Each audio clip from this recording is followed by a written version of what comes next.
No sé, creo que sí, ya. Ok.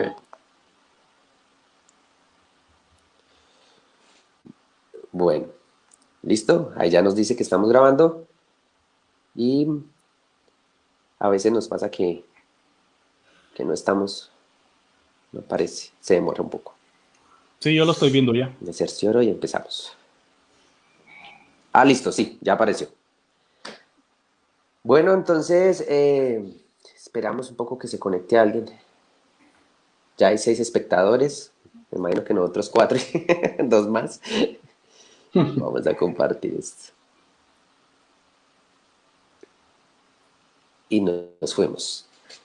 Bueno, muy buenas noches a todas las personas de la página Pensando en Lenguas. Dios los bendiga a cada uno de ustedes. Esperamos que esta noche podamos dialogar de una manera muy interesante, que podamos aprender, como hemos propuesto en esta página, tener un diálogo entre las diferentes formas de concebir algún tema, y en este caso, pues el tema sobre los dones espirituales. Esta noche se encuentran con nosotros unos invitados especiales que van a estar representando cada una de las posturas. Me imagino que ellos harán aclaración, si se sienten cómodos o no cómodos con el término, pero ellos básicamente hoy nos van a introducir al tema. Esa es la tentativa de esta noche, una introducción de diálogo a un tema que lleva bastante tiempo y que podemos pues aprender todos. Entonces, la primera persona que quiero presentarles esta noche es Oduber Miranda, de Barranquilla, si mal no estoy. Sí, De, Barranquilla, Barranquilla, y está Colombia. con nosotros. Por favor, Oduber, preséntate, por favor. Danos un saludo a Ok. todos los que nos te ven esta noche. Bueno, hermanos, es un placer estar con ustedes. Me agrada mucho el tema de la dinámica. Creo que son espacios necesarios. Mi nombre es Oduber Miranda. Vivo en Barranquilla, Colombia. Estoy casado con Danis Elena Cantillo y tengo un pequeño precioso de 5 años. Pues a nivel ministerial trabajo en la Iglesia Bautista Reformada de Barranquilla, Salvación y Vida Eterna, junto con otros 3 hermanos pastores, Alexander Mercado y Jesús Angulo. Cursé estudios de licenciatura con MINS, de el SRL, el Seminario Reformado Latinoamericano. También trabajo con ellos. Y bueno, trabajando en la iglesia y tratando de aportar en algo de lo que el Señor, de los dones que el Señor nos ha dado, ¿no? En esa parte. Sí, Entonces, me agrada la invitación y la idea es poder, pues, traer un poco de claridad sobre algunos conceptos y tratar de aportar en algo a que se socialicen todos estos temas de una manera amistosa y de una manera dialogante en medio de los hermanos, porque vemos tristemente a veces que por estos medios, pues, no hay una, digamos, adecuada ética del lenguaje a veces y todo eso sucede muy a sí. menudo. Entonces, bien importante, pues, el espacio. Vale, Oduber, muchas gracias por presentarte. Va a ser el exponente esta noche acerca del cesacionismo, y esperamos pues que nos expliques y nos aclares, pues en las redes sociales se prestan para todo. Aparte, acerca de la postura de los dones, está con nosotros esta noche Kenson. Y por favor, Kenson, salúdanos a todos los que te siguen y a los seguidores de la página. Amén, es un gusto poder saludarlos, hermanos y amigos. La verdad me pareció bastante interesante la propuesta de poder compartir, ¿no? De poder conversar, ya que estos temas, como lo decía nuestro hermano, son temas que se prestan básicamente para unas actitudes poco éticas y es difícil, ¿no? Es difícil porque las redes sociales te dan un anonimato. Pues bien, mi nombre, tal como lo dijo Hmm. nuestro hermano Manuel, mi nombre es Kenson, estoy sirviendo en una iglesia pentecostal, soy pues parte de ese grupo de trabajo ahí con los hermanos en diferentes áreas de discipulado. Actualmente estoy por estudiar una pequeña maestría en el CBTS y hace unos meses logré terminar un diplomado de Estudios Teológicos en el Seminario Bíblico William Carey. Así que aquí estamos esperando aprender, porque yo les decía a los hermanos y amigos de la página, yo a lo que voy es aprender tanto de una postura como de la otra, ya que la mía se encuentra, por decirlo así, bueno, luego vamos a hablar de eso, ¿no?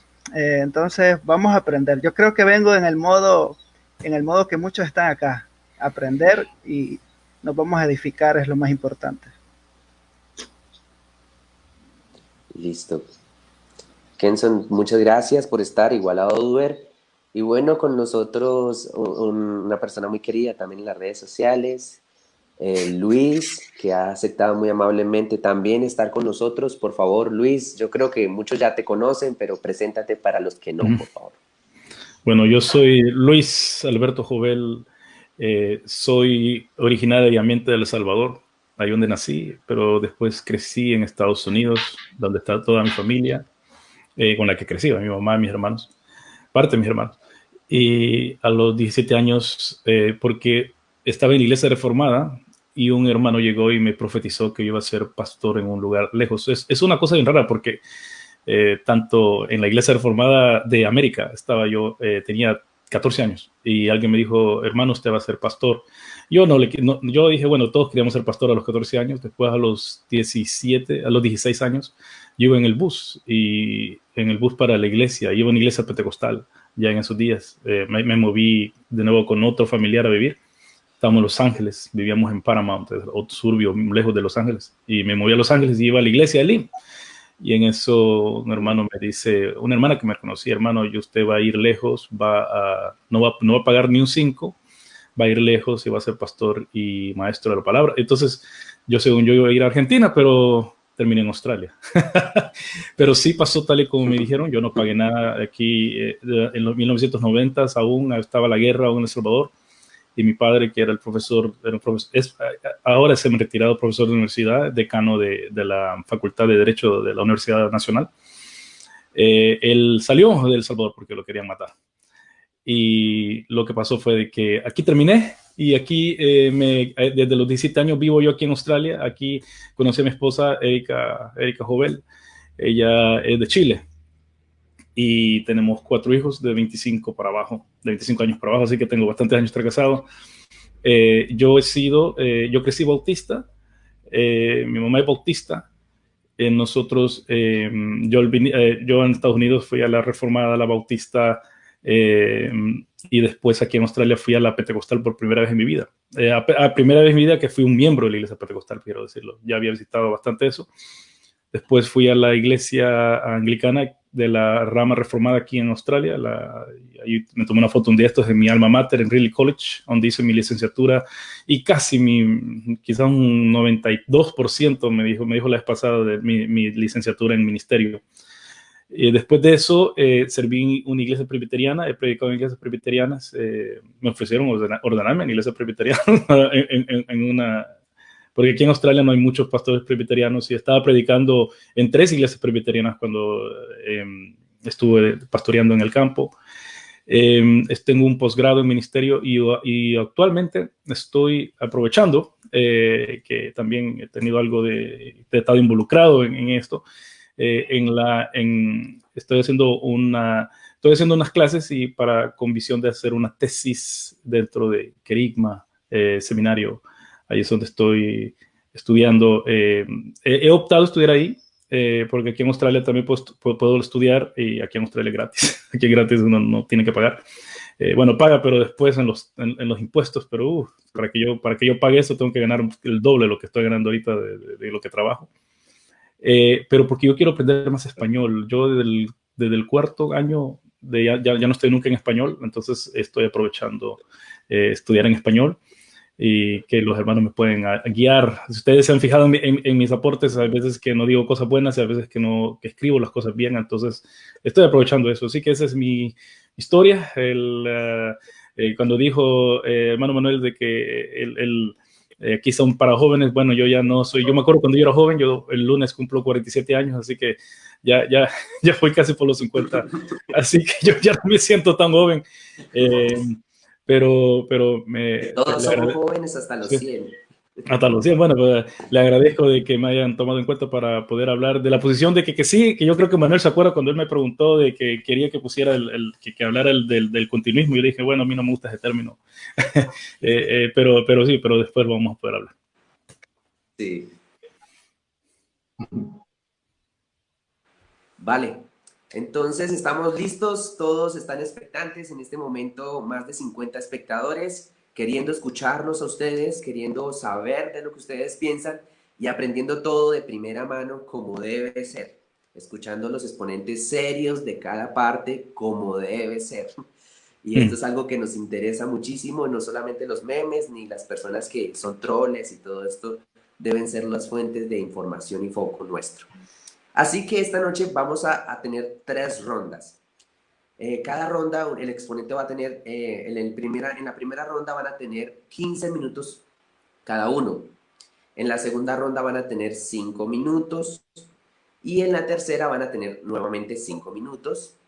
Y la cuarta ronda, que es un añadido, es la recomendación de libros que nos puedan dar, ustedes que han caminado más que nosotros, nos puedan acompañar, libros que los han acompañado, pues a sus puntos de vista.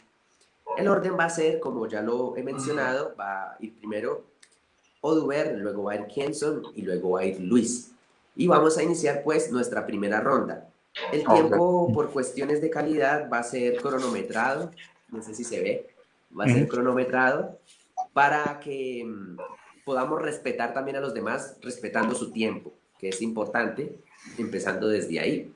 Entonces, la primera ronda, la ronda número 1, va a tener 15 minutos y empieza Oduber con su presentación acerca del punto de vista del cesacionismo, presentándolo a nosotros para que nosotros podamos aprender. Y pues te voy a intentar dejarte solo en la cámara para que puedas y empezar cuando tú quieras. Ok. Déjame pongo mi cronómetro también para tener aquí una guía. Bueno, hermanos, ¿de dónde viene el término cesacionismo o por qué se utiliza? Normalmente este término se comenzó a utilizar en las confesiones reformadas, tanto Westminster como la Confesión Bautista, donde se dice claramente que que los modos anteriores como Dios habló han cesado. Eso está en el capítulo 1, en el párrafo 1. Digamos que esa es la definición general. ¿Qué se entiende por cesación de los dones? Básicamente el tema es que hay una estructura dentro del plan de redención que corresponde a diversas etapas en las cuales cada una de esas etapas estuvo representada por ciertas señales que eran distintivas. El cesacionismo plantea de una forma simple que ciertas señales, como son las de los dones extraordinarios que corresponden a la profecía, a los dones de una persona de sanar a voluntad, todo eso correspondieron a la etapa tanto del primer pacto como del nuevo pacto hasta la época apostólica. Yo quisiera comenzar, digamos, esa sería como la definición básica. Quiero comenzar la reflexión también leyendo el texto del Génesis. Y algunos dirán, ¿y qué tiene que ver el Génesis con el tema del cesacionismo y todo esto? Pero ahora vamos a hacer la conexión. Cuando el Génesis habla, dice, en el principio creó Dios los cielos y la tierra estaba sin orden y vacía, y las tinieblas cubrían la superficie de las aguas, y el Espíritu de Dios se movía sobre la faz de las aguas. Nosotros vemos que en esa narrativa el Génesis relata un estado de desorden inicial, una acción transformadora del Espíritu Santo y un orden final. De ahí que el cesacionismo entiende que hay una estructura o un orden, que el ministerio principal del Espíritu Santo se traduce en pasar del caos al orden. En ese sentido, yo creo, sin poder justificar toda la exégesis, que ese es el modelo que Pablo está siguiendo cuando en 1 Corintios 14:30 habla de que en la iglesia se haga todo decentemente y con orden. Entonces, refiriéndose evidentemente al que la iglesia debe reflejar tanto el orden divino, especialmente declarado en las Escrituras para su liturgia, como el orden creacional. De tal forma que partiendo de ese punto, creo que es pertinente entrar a entender cuál era la situación en la comunidad de los corintios. Cuando uno entra a Corintios, ve enseguida una gran cantidad de dificultades que uno podía calificar como desorden. Hay rivalidades, hay problemas de inmoralidad, hay problemas de herejía, algunos niegan la resurrección, hay problemas con la idolatría, hay problemas con las comidas, en fin, hay una cierta cantidad de conflictos. Dentro de ese marco entra entonces el tema de los dones. Lo que a mí me deja entender que parte de los dones, o los dones mal entendidos en ese aspecto serían parte del problema. Pablo en Corintios, en el capítulo 3, versículo 1, dice: así que hermanos, yo no puedo hablarles como a espirituales, sino como a carnales, como a niños en Cristo. Usa un término de niñez. La metáfora es la de una persona que va de una etapa a otra, y ahí ya va un aspecto importante. Él dice después, cuando llega el capítulo de los dones, retoma ese punto de la niñez, en el 13:11, y habla de cuando yo era niño. O sea, Pablo habla de sí, pero entendamos que se está refiriendo, se está poniendo como un ejemplo, una referencia, pero la metáfora es precisamente refiriéndose a la iglesia. Dice, cuando yo era niño, hablaba como niño, pensaba como niño, razonaba como niño, pero cuando llegué a ser hombre, dejé las cosas de niño. O sea, cesó una etapa, comenzó otra etapa en su vida, ya, digamos, hay un desarrollo progresivo y comienza a pensar. Dentro de la exégesis que yo sostengo del pasaje, ese hablar, pensar, es una referencia que él usa para el don de hablar, o lenguas, pensar la profecía y todo lo demás. Obviamente no tengo el tiempo para desarrollar todos los argumentos, pero dentro de otro aspecto también el cesacionismo interpreta que las lenguas son idiomas en el sentido de una estructura lingüística con una semántica, con una sintaxis, con unos fonemas claramente comprensibles. De tal forma que esas manifestaciones o señales deberían ser entendidas incluso por una persona que no tenga el Espíritu Santo, es decir, por una persona incrédula o no creyente. Porque es un don precisamente en esa época de la comunidad de Corintios, que eso es una señal dirigida a un no creyente. Eso de acuerdo a lo que dice el capítulo 14 cuando habla de 22, así que las lenguas son una señal, un semium, un signo para los incrédulos, no para los creyentes. En el mismo texto también Pablo más adelante cita o hace una cita indirecta de Isaías 28, 11 al 12, que es una cita no textual, una cita implícita dirían otros, que dice que en la ley está escrito, hablaremos que a ese pueblo Dios le hablará en lengua extraña. Evidentemente que la profecía de Isaías se refería a una invasión al pueblo de un pueblo extranjero de Israel, y en ese sentido el cesacionismo defiende la tesis de que esas lenguas son idiomas y que por lo tanto debían tener significado. La Biblia de las Américas, de hecho, traduce siempre esta palabra: hay muchos idiomas en el mundo y ninguno de ellos carece de significado. Esta es la traducción de la Biblia de las Américas, que pues, igual otras traducciones como Nueva Traducción Viviente y lo demás también hablan de esa parte. Entonces, para nosotros, primero, el ministerio del Espíritu Santo refleja una estructura de orden, tanto creacional como revelatorio. Las lenguas serían idiomas que la puede comprender un incrédulo. Los milagros serían signos del reino o significados o que tienen una implicación ética, de tal forma que esos signos, por ejemplo, con relación al ministerio de Jesús, autentican su persona y su ministerio. Es decir, el reino de los cielos se ha acercado en la persona del rey, y el reino tiene unos signos distintivos que son esas señales milagrosas. El Señor comisiona a los apóstoles y en esa comisión transmite también el poder de esas señales y de tal manera que creemos entonces que también en los apóstoles, como testigos inspirados del reino de los cielos, se manifiestan las señales, como lo dice Corintios, por ejemplo, 12, 11 al 12, que serían señales apostólicas. Es decir, que las señales tendrían el mismo significado que las señales del reino para confirmar la persona de Jesús. En ese sentido, pasaríamos entonces a decir que el ministerio apostólico constituye un ministerio fundacional.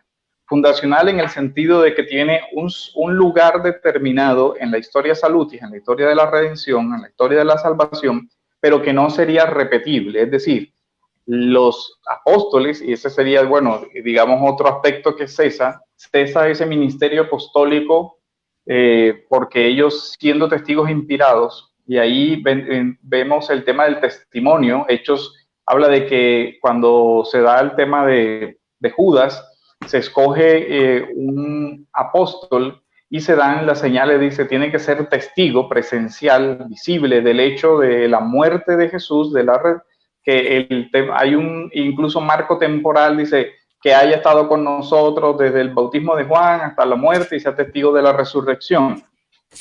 En ese sentido, esos criterios serían históricos e irrepetibles. O sea, no hay nadie que pueda ser testigo de esa etapa de la historia en el sentido de visiblemente, como por ejemplo, lo habla Juan en la primera carta, lo que hemos visto, lo que hemos oído, lo que hemos tocado con relación al verbo.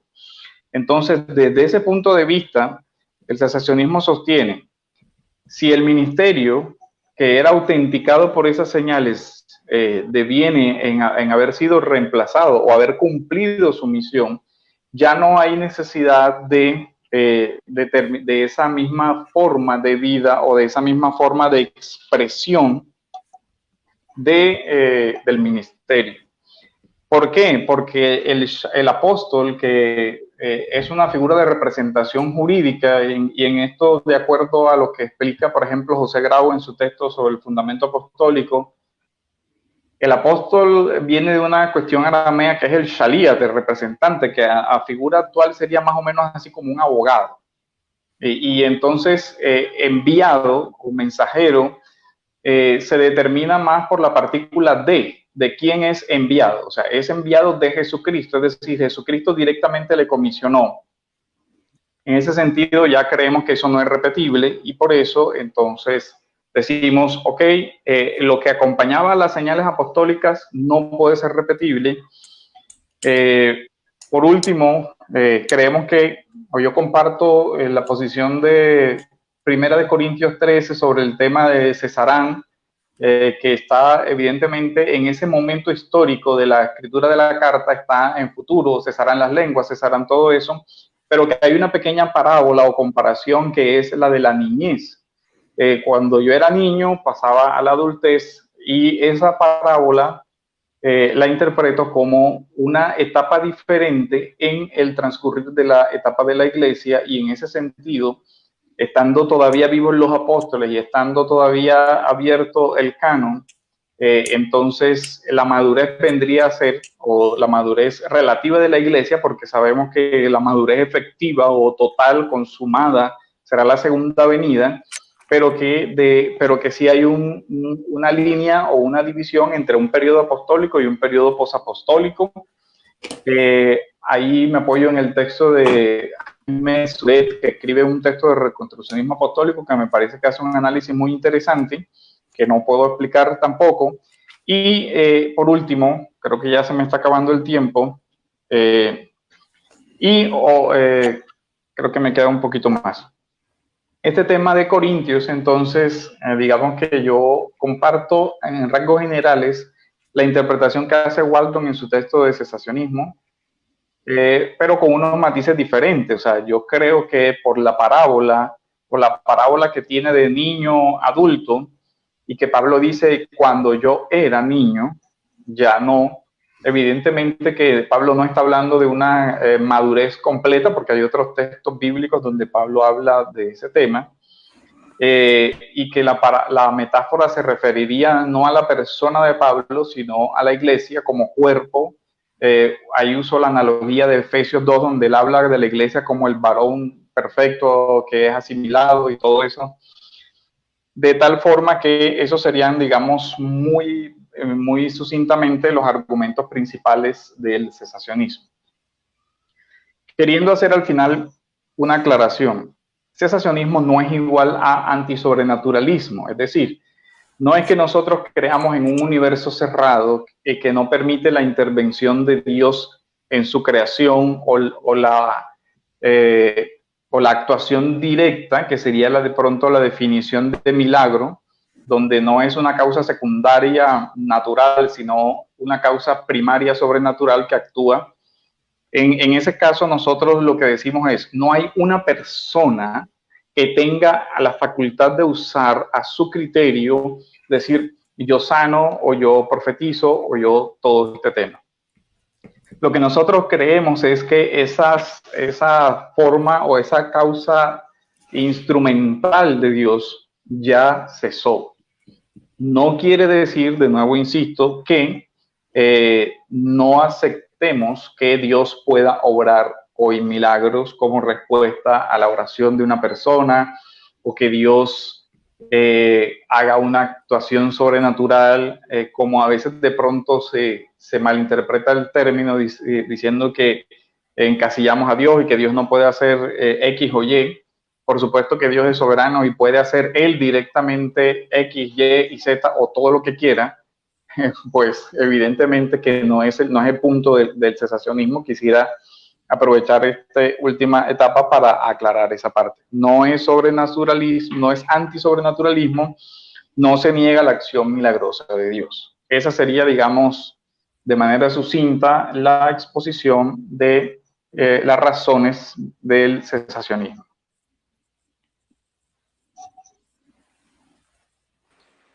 Vale, Oliver, muchas gracias por este esfuerzo. En los en vivos anteriores nos hemos dado cuenta que es un esfuerzo enorme decir muchas cosas en 15 minutos. De verdad, gracias por el tiempo que te tomaste para preparar tus notas, igual a todos los invitados. Y bueno, vamos conociendo entonces qué es cesacionismo, y gracias por desmitificar algunas cosas que parecen obvias para algunas personas, pero para otros al parecer no lo son. Así que, concluyendo pues esta primer aporte, seguimos en la primera ronda y va a hacernos la presentación de una visión moderada sobre los dones Jenson. Entonces, cuando tú quieras, por favor, inicia. Muy bien. Muy bien. Bueno, hermanos, que el Señor les bendiga. Antes que todo, un saludo a todos los que están ahí conectados. Hemos sido, pues, ¿qué podríamos decir? Enriquecidos con el aporte de nuestro hermano Oduber. Y creo que eso es lo que intentamos acá, juntos crecer, ¿no?, en el conocimiento mejor de la palabra y mostrar a los otros hermanos que estos temas se pueden hablar, que no hay necesidad de caer en actitudes sectarias o actitudes que dañan la comunidad cristiana o nuestra integridad propia. Son temas que no necesitamos caer en esas actitudes que no benefician a nadie. Así que, bueno, voy a tratar de aprovechar el tiempo y como lo han señalado acá, es difícil poder ampliarnos en estos asuntos y vamos a tratar de ser concisos. Posiblemente hayan cosas que se me escapen y creo que los que estamos participando acá tendremos ese sentir, pero bien, antes de comenzar quiero apuntar 3 cosas. Lo primero es que este tema o lo que estamos hablando aquí puede haber mucha más profundidad, puede haber mucha más amplitud al respecto. Es decir, no estamos dando por sentado todo lo que aquí está, sino que puede haber aún mucho más. Al menos yo parto desde esa noción. Lo segundo es que, como mencioné al principio, el tema de los dones espirituales es uno de los temas que más controversia crea dentro de las comunidades cristianas. Sin embargo, debería ser abordado con madurez, con sabiduría y con humildad, no buscando daños, no buscando la marginación de aquellos que poseen una postura diferente a la nuestra. Y creo que poco a poco hay que ir cultivando esto. bueno, tanto en nuestras comunidades cristianas como en nuestras redes sociales. Y por último, y quizás esto puede hacer un poco de ruido, es que el entendimiento de este tema realmente no implica algo muy fuerte en cuanto a nuestra salvación, porque no somos salvos por entender plenamente un asunto de la teología, en este caso la neumatología, no somos salvos por eso. Sin embargo, es importante y es necesario ir ampliando a la luz de las Escrituras. Bien, entonces voy a pasar a describir la postura moderada. Hace más de un año, un colaborador, un editor de Deseando a Dios, que es la página de John Piper, el pastor del ministerio Deseando a Dios, un editor de esta página llamado Andrew Wilson, publicó un artículo que hasta la fecha ha sido utilizado y ha sido reutilizado para tratar de menospreciar la postura moderada. En ese artículo publicado por Andrew Wilson dice que la posición moderada o abierta pero cautelosa es una de las posiciones menos bíblicas que pueden haber, y lo único que Andrew Wilson busca en su artículo es llevarnos a la decisión de que la única opción en cuanto a este tema es el continuismo, que particularmente, como veremos, es una posición también aceptable y que deberíamos conocer. Sin embargo, lo que Andrew Wilson hace y lo que muchos hacen respecto a esta posición es caricaturizarla, pero me atrevo a decir que no solo esta posición es caricaturizada, sino también el cesacionismo, el continuismo. Se crean caricaturas para desvirtuar los argumentos, para desvirtuar el trasfondo exegético, el trasfondo hermenéutico de cada postura. Entonces eso no abona en nada, sino que únicamente nos coloca en una posición de ventaja bajo una caricatura.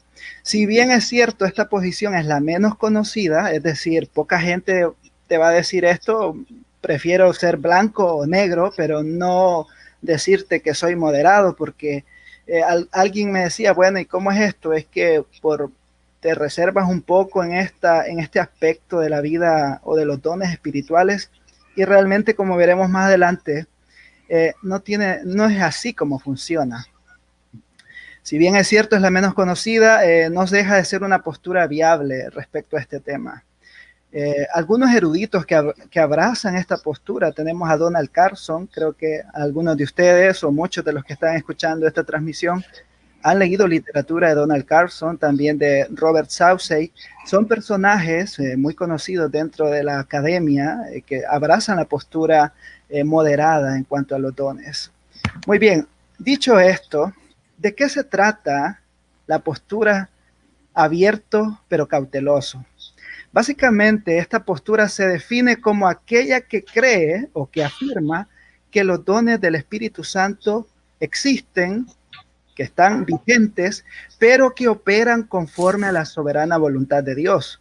No obstante, esta postura agrega que no se debe enfatizar o priorizar como el todo de la vida del creyente.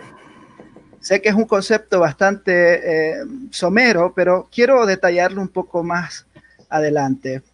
Posiblemente solo haga una referencia exegética, ya que el tiempo se nos va, y digo referencia porque sería muy complejo por el tiempo ampliarnos, pero bien, vamos acá. Entrando en detalle, ¿por qué se llama abierto pero cauteloso? Paso a describirlo de la siguiente manera. A diferencia del cesacionismo, esta postura afirma lo siguiente, a diferencia del cesacionismo. Las Escrituras, particularmente el Nuevo Testamento, no afirma que los dones hayan cesado después de la muerte de los apóstoles.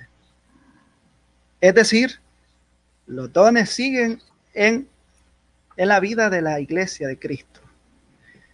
Posiblemente alguien me diga, bueno, pero no has leído que cuando los apóstoles murieron ya no hubo dones, pero ¿qué tal el documento antiguo llamado la Didache, donde nos habla acerca de apóstoles y profetas, donde se nos dan instrucciones de cómo había que recibirlos y todo esto?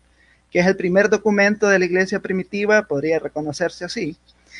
Entonces, el cesacionismo, en ese sentido, nosotros nos desprendemos de esa idea. El cesacionismo apela a pasajes como 1 Corintios 13:10, donde se nos habla de lo perfecto, idea que ha sido utilizada para referirse al canon. Sin embargo, voy a citar aquí a un comentarista muy reconocido, por eso les dije que era una referencia, porque si no, si nos empezamos a leer el pasaje, Joseph Fitzmayer, un erudito, dice en su comentario de 1 Corintios que a lo que se refiere lo perfecto se debate mucho, apenas está relacionado con la finalización del canon del Nuevo Testamento, ya que algunos han tratado de tomarlo, ese significado. Sin embargo, es extraño, es ajeno al contexto del pasaje de 1 Corintios 13. Fitzmayer argumenta que esta palabra dentro de su contexto puede estarse refiriendo a la madurez cristiana y nos lleva a otras partes de la misma carta, por ejemplo en capítulo 2, versículo 6. No obstante, parece que otros argumentan que esto se refiere a un aspecto escatológico, al escatón, al día del Señor. De hecho, Thomas Schreiner, otro personaje reconocido, Thomas Schreiner, en su libro Dones Espirituales, dice que, o está a favor de la posición de que esto es un pasaje escatológico. Él dice en su libro Dones Espirituales: sabemos de verdad, pero no de manera comprensible y exhaustiva, solo lo sabremos completamente cuando Jesús regrese, cuando lo veamos cara a cara. Entonces, 1 Corintios 13 no nos está diciendo específicamente que el canon es lo perfecto, sino que nos está hablando del crecimiento de la vida cristiana y que se consuma, obviamente, cuando estamos con Jesucristo cara a cara, porque ahí seremos tal como Él es. Entonces, la postura abierta pero cautelosa es abierta en el sentido de que los dones son vigentes. Los dones son parte de la iglesia, son parte de las comunidades cristianas. Si nosotros nos vamos a los testimonios también de los padres de la iglesia, encontramos que hay ciertos milagros, esporádicos sí, eso hay que notarlo, son esporádicos. De hecho, algunos padres afirman de que no es como en el tiempo antiguo, aunque claro, no podemos confiar totalmente en esas afirmaciones, sin embargo hay casos esporádicos.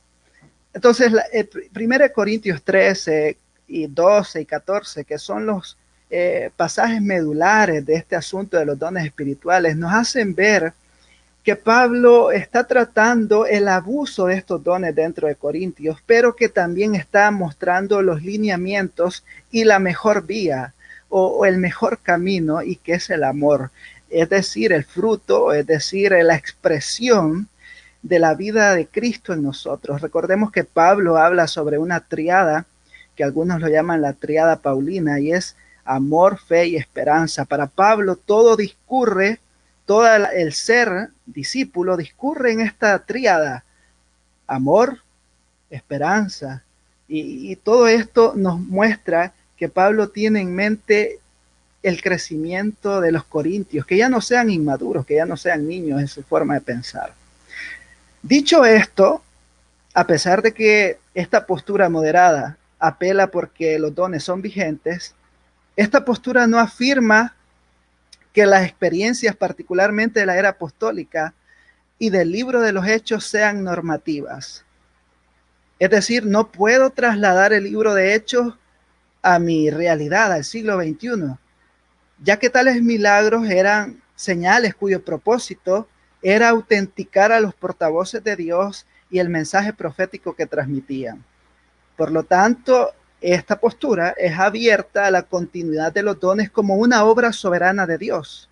Más adelante, un poquito ampliaré este detalle. Entonces tenemos por qué es abierta. Luego, a diferencia del continuismo, esta postura afirma que, y bueno, luego aclaro, que la cautela, la precaución es importante respecto a los dones espirituales. quiero aclarar aquí, y es que el continuismo, hablando de este término y de lo que encierra, el continuismo es multifacético. Cuando nosotros hablan de continuistas, pensamos en pentecostales, pero realmente el ser continuista es multifacético, no hay algo definido, simplemente en la obra del Espíritu Santo dentro de la iglesia, vigente. Pero dentro del continuismo encontramos el pentecostalismo clásico, encontramos el neopentecostalismo y otros movimientos de la tercera ola. Hago esta aclaración en el sentido de que no todos los continuistas son desprevenidos o descuidados o negligentes y que dicen amén a cualquier cosa, porque esa es una caricatura que muchos utilizan aquí en las redes sociales, que la gente que es pentecostal o que es continuista es una persona que es ignorante, y eso, aparte de ser una ofensa, es muy lejos de la realidad, porque el movimiento continuista es multifacético. Y es una caricatura muy utilizada, lamentablemente, esto. No obstante, a manera general, el movimiento continuista carismático tiende a enfatizar la experiencia. O sea, de manera general, no digo en cada caso especial o en cada rama específica del continuismo. De hecho, Douglas Oz, miembro del Seminario Teológico de las Asambleas de Dios, advierte sobre esto, siendo él un pentecostal, advierte algunas cosas. Por ejemplo, las señales y las maravillas a veces se pueden elevar sobre la verdad. Ejemplo de ello tenemos lo que es el neopentecostalismo, que se utiliza como la figura ilustrativa de todo el movimiento continuista, cuando no debería ser así. Lo segundo que dice Douglas Oz es que los dones proféticos se pueden usar para manipular y engatusar en lugar de alentar. Y eso es una realidad. Mucha gente, y no vamos a entrar en detalles, utiliza los dones como una herramienta para sus propios fines. Algo que realmente Dios les va a pedir cuentas. Dos cosas más. Los pentecostales deben saber que no pueden aceptar ningún grupo que afirme, dice Douglas Oz, la continuidad de los dones sin ningún compromiso doctrinal. Douglas Oz está enmarcando que no solo se trata de sentir, de que me habló el Espíritu o cosas similares, sino que dice, hey, aquí debe haber un cuerpo doctrinal, debe haber un cuerpo teológico que ampare la experiencia. Y dice finalmente Douglas Oz que los pentecostales no deberían convertirse en pragmáticos en que los fines milagrosos justifiquen cualquier medio, incluida la manipulación de alta tecnología, es decir, estos grandes eventos donde la gente cree que el Espíritu Santo las ha tocado cuando posiblemente ha sido nuestra propia o una propia inducción debido a todos estos eventos. Pero Douglas Oz lo que está señalando es que no se puede elevar la experiencia sobre la Escritura. Muy bien, a diferencia del continuismo, esta posición afirma que no deberíamos exigirle a Dios que use los dones espirituales de la misma manera que lo hizo en el libro de los Hechos. Creo que la mayoría de continuistas serios estará de acuerdo con esto. Sí, el Espíritu Santo obró en ese tiempo, eso afirmamos nosotros también, pero no podemos replicar tal cual lo que ocurrió en el libro de Hechos, porque fueron situaciones específicas. El libro de Hechos es una narrativa histórica, claro, guiada por el Espíritu, y algunos dicen que este libro debería llamarse Los Hechos del Espíritu Santo, pero es una narrativa que no se convierte en norma. No es una norma que tal cual así debe seguir. Nos da un parámetro, un modelo, un paradigma, sí, pero no nos invita a replicarlo en nuestra realidad. Y esa es una de las debilidades que posiblemente, no todo el continuismo, pero sí una rama de este espectro tiene. Y es que intenta que todo lo que ocurrió en Hechos y que todo lo que hizo Pablo y que todo lo que hizo los apóstoles sea de manera idéntica en la actualidad.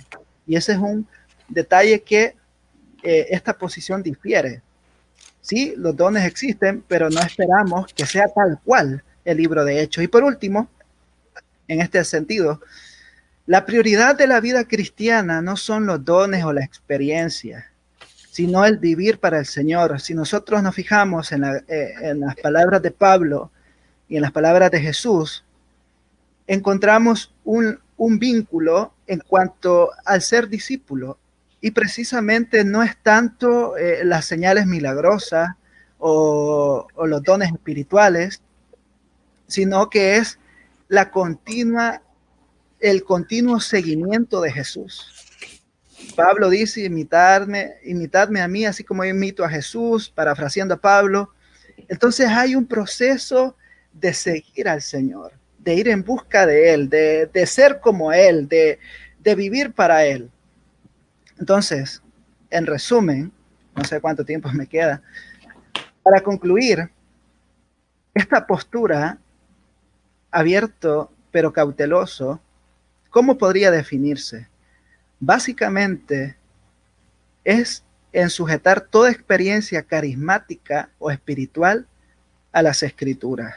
Simplemente eso, que lo que yo estoy sintiendo, experimentando, viendo, ya sabemos que Jonathan Edwards tuvo experiencia y que sacó ese libro o esa parte de una de sus obras llamada Los afectos religiosos. Todo eso debe verse a la luz de la escritura. No marginando el obrar del Espíritu, pero tampoco sobreponiendo mi experiencia, que puede ser trivial. Así que, perdón, creo que me pasé de tiempo. Perdón. Vale, Kenson. ¿Listo? Gracias. De nuevo te agradecemos a Oduber, a Kenson ya por presentar su punto de vista, por aclararnos aquellas dudas que tenemos. Continuamos en la ronda número 1 presentando cada posición y estará pues presentando, como lo quiera llamar Luis, el continuismo. Entonces, por favor, Luis, cuando quieras. Sí, bueno, empezaré diciendo eso, que por qué yo me opongo al continuismo, que se llama así, porque eso es como se le llama, los opositores después de la Reforma, le llamaron aquellos cristianos de que creían de que los dones estaban aún vigentes. Entonces, a mí me llama la atención lo que dice, bueno, Michael Brown, que es uno de los que le respondió a John MacArthur de Fuego Extraño. Pero antes de eso, Jack Beer, él escribe de que si se le da a alguien una Biblia y simplemente la tiene que leer, el personaje, tal persona no va a llegar no llega a la conclusión que los dones cesaron. Leyendo la Biblia no se puede llegar a esa conclusión. La conclusión del secesionismo tiene que ser algo aprendido, explicado posteriormente. Y yo creo que esa es una forma de verlo bien perspicaz, porque si la iglesia no llegó a creer que los dones cesaron, por ejemplo, en la posición secesionista, que después lo voy a decir, de que los dones, que ciertos dones, o los dones que también eso de dones milagrosos y los otros dones que se ha hecho, esa diferencia que se ha hecho, Pablo la destruye con el capítulo 12 de 1 Corintios, donde dice que donde los corintios han puesto los dones de las lenguas y de las revelaciones arriba, Pablo lo pone todo a nivel igual, mientras que el secesionismo ha de vuelta encajado como los corintios, han encajado los dones revelatorios, milagrosos, los ha encajado en ciertas formas para poder justificar su posición. Pero bueno, voy a empezar con un pasaje que a muchos no les gusta. Yo creo en los dones porque lo dice la Biblia y lo dice en Marcos 16, 15 al 18, cosa de que muchos pueden decir, pero ese texto no está en la Biblia, ese texto es un texto espurio. Sí, tiene mucha razón. 1 Corintios capítulo 14, versículo 34 al 35, también es uno de esos textos. Y en ese texto leemos de que la mujer tiene que callarse en la congregación. ¿Y por qué digo esto?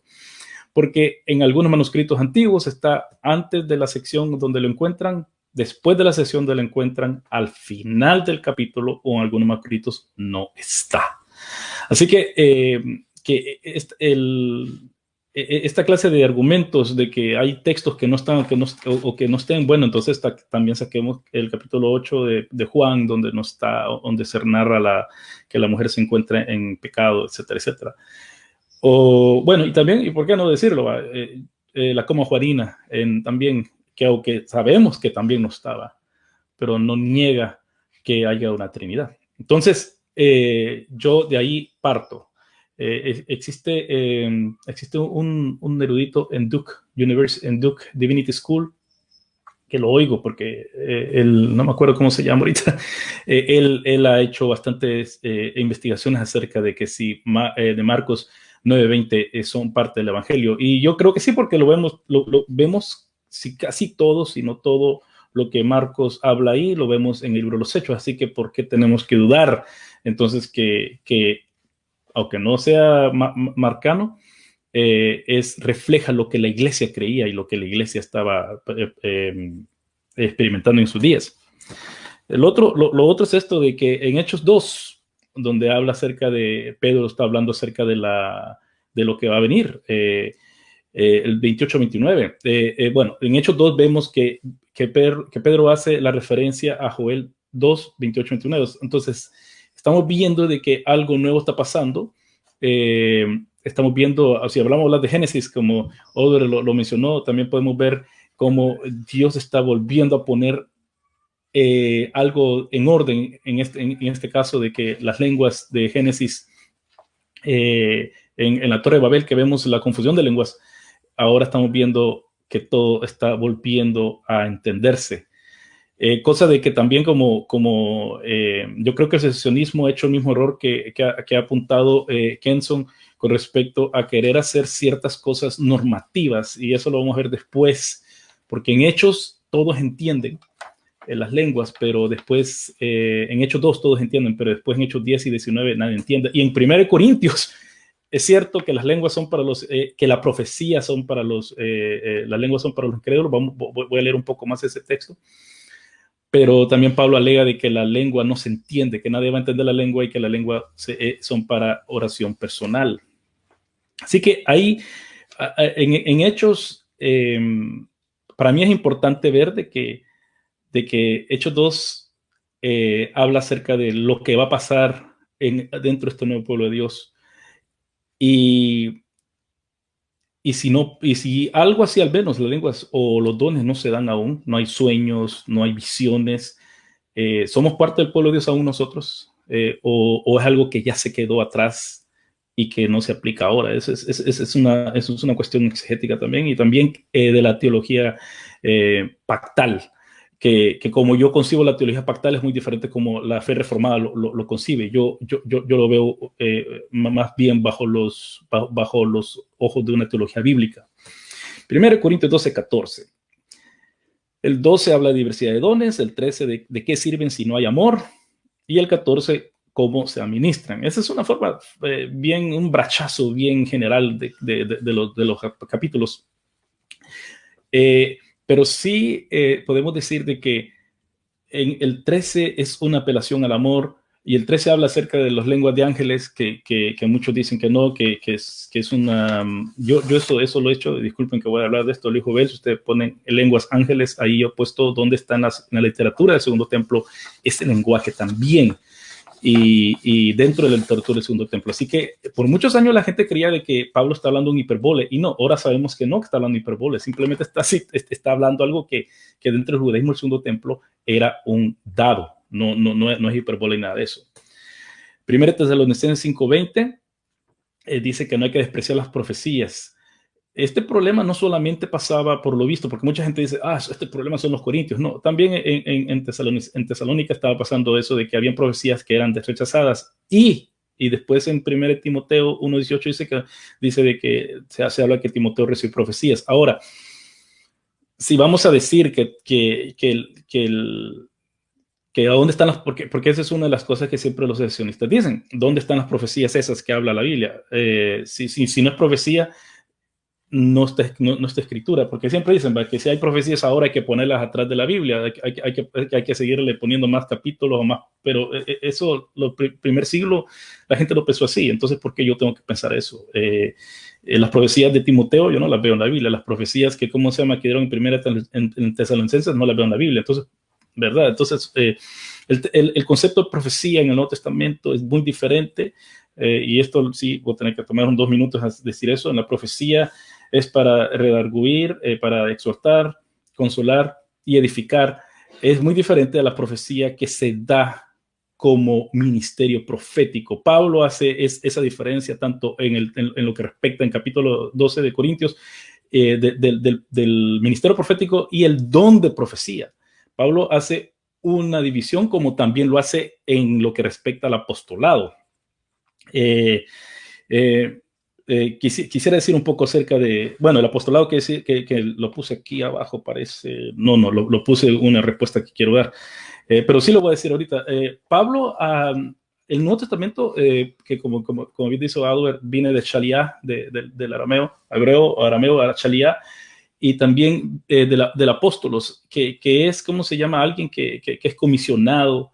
Yo lo veo como un abogado, yo lo veo más como un embajador, uno que trae todo el poder del Estado para poder proclamar eso, el mensaje que tiene.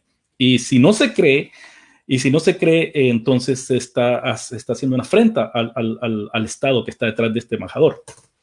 Entonces, eso es lo que somos nosotros. Nosotros somos también, Pablo en Corintios nos llama que eso es lo que somos, embajadores. Entonces, en 2 Corintios 8:23 también le llama a Tito y Timoteo apóstoles. Y en la iglesia habían apóstoles del Cordero, como podemos ver con los 2 apóstoles que Adler hizo eso yo estoy totalmente de acuerdo de que solo habían 2 apóstoles y por eso tuvieron que reemplazar a Judas. Pero eso también, detrás de eso hay un concepto de pacto. Una vez más, son 12 tribus, tenían que ser 2 apóstoles. Después viene Pablo, que es apóstol, y usualmente es hecho apóstoles más Pablo o Pablo más los apóstoles, pero también habían otros apóstoles que Pablo habla en este caso, Tito y Timoteo, que esos son los apóstoles de las iglesias, que las iglesias mandaban. Y eso es lo que aún el concepto ahora de bautista, por decirlo así, aún lo tenemos acerca de mensajeros. Que en los bautistas del sur lo tienen eso bien fuerte. Así que dentro del Nuevo Testamento, como C.K. Barrett y aún Don Carson han explicado de que dentro de la apostolicidad dentro del Nuevo Testamento habían diferentes formas de apóstoles. Aún en hebreo se le llama a Jesús nuestro apóstol, el apóstol por excelencia, que viene del Padre. Entonces tenemos los 2 apóstoles y tenemos los otros demás apóstoles de parte de las iglesias. Mi forma de ver las cosas es de que solo tenemos este último forma de apostolado, que es el apóstol de las iglesias. Y eso es algo que se ha creído a través de la historia de la iglesia. Y aún, si usted una vez más pone Juan Calvino, apóstoles en luisjovel.com, va a encontrar que hasta Calvino creía eso. Yo ahí lo cito a Calvino. Y aún Calvino dice que si Dios en su soberanía los va a levantar de vuelta, Él los puede levantar. Un poco de historia para ir terminando. Montanistas fueron del 2 siglo, apelaron ellos fueron los primeros que apelaron al secesionismo. Ellos fueron los primeros que dijeron que estos dones cesarán, pero no cesarán porque ellos querían, sino que cesarán porque ellos decían que ya iba a venir el fin. Entonces, mucha gente se le fue en contra de esa profecía a los montanistas, no porque no creían en ese tiempo en la iglesia que habían dones aún de profecía, sino porque ellos decían que con ellos iba a terminar el don y también el escatón, escatológicamente iba a traer. San Agustín, en la Patrología Latina, capítulo 36, columna 2289, de 2289, él niega los dones, pero para repudiar su posición en la ciudad de Dios en el capítulo 22.8. Y esto lo menciono porque en el libro Fuego Extraño, John MacArthur hace muchas referencias históricas que tanto Schreiner, como lo han mencionado antes, y otros historiadores cristianos han dicho que no son correctas. Así que aún secesionistas han dicho que ese libro históricamente no es tan bueno. Fue Santo Tomás de Aquino que promovió el entendimiento que los milagros de Jesús fueron suficientes para que la obra de Jesús, para que se creyera la obra de Jesús, y no necesitaban más dones en el tiempo de Santo Tomás de Aquino. Así que él fue el primero en la historia que dijo eso, de que ya no se necesitaban los dones, porque ya los dones ya pasaron y eso es suficiente y por lo tanto nosotros ya no necesitamos tener más de esas cosas. Y eso es en su comentario de Mateo 10.1, página 818, y esa suma teológica, lo hice muchas veces, pero en su suma teológica 2, sección 2.9, etcétera, porque tiene bastantes cosas. Así que, pero estos son las primeras personas de la historia. Después venimos los reformadores, vemos como Calvino también, y los demás reformadores, por los entusiastas, les decían ellos. No les decían continuistas en esos tiempos, les decían entusiastas. Ellos como una ala de los anabaptistas, ellos decían que se tenía que tener los dones, que se tenía que hablar en lenguas, tenían que tener milagros, sueños, etcétera.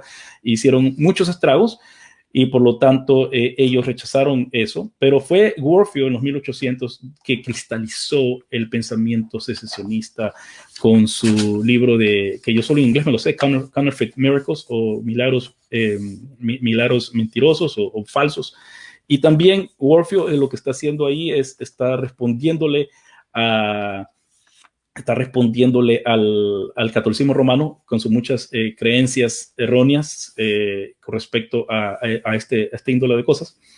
Pero también recordemos que después, cuando él escribió eso, ya había pasado el terremoto de Lisbon, que ese fue y con esto termino, eso fue lo que hizo de que el pensamiento secesionista se marcara más dentro del pensamiento europeo norteamericano, porque entonces Dios ya no oía las oraciones de la gente.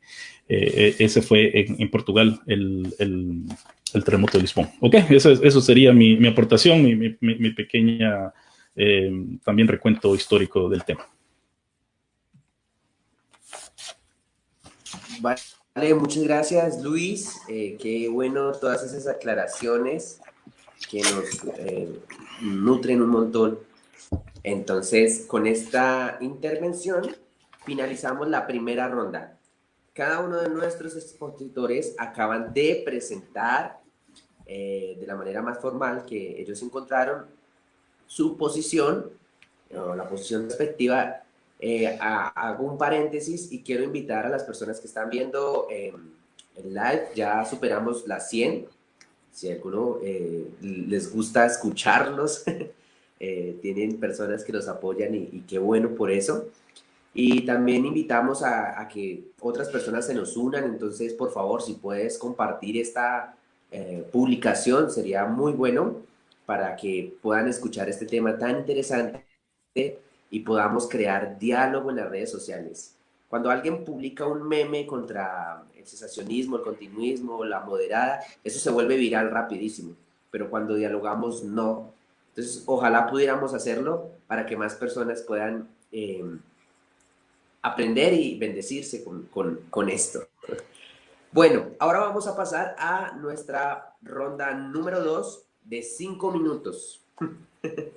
Y es que esta ronda se caracteriza por que vamos a decir, vamos a proponer por qué.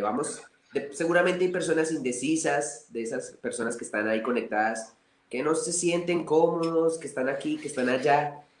¿Por qué realmente esta posición podría ser una posición más favorable sin desmeritar las otras, como ya nos aclararon cada uno de nuestros expositores? Pero ¿por qué esta que de alguna manera se eligió, ¿cierto? Porque se pudo elegir otra.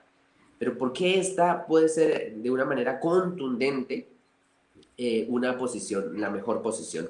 Entonces, en 5 minutos, cada uno de nuestros expositores va a decir a decir por qué, y de repente tal vez contestar alguna cosa que dijo otro, pero con pues todo el asunto de diálogo. Y empezamos con nuestro mismo orden. Entonces, Oliver, cuando estés listo, por favor, en 5 minutos, conteste.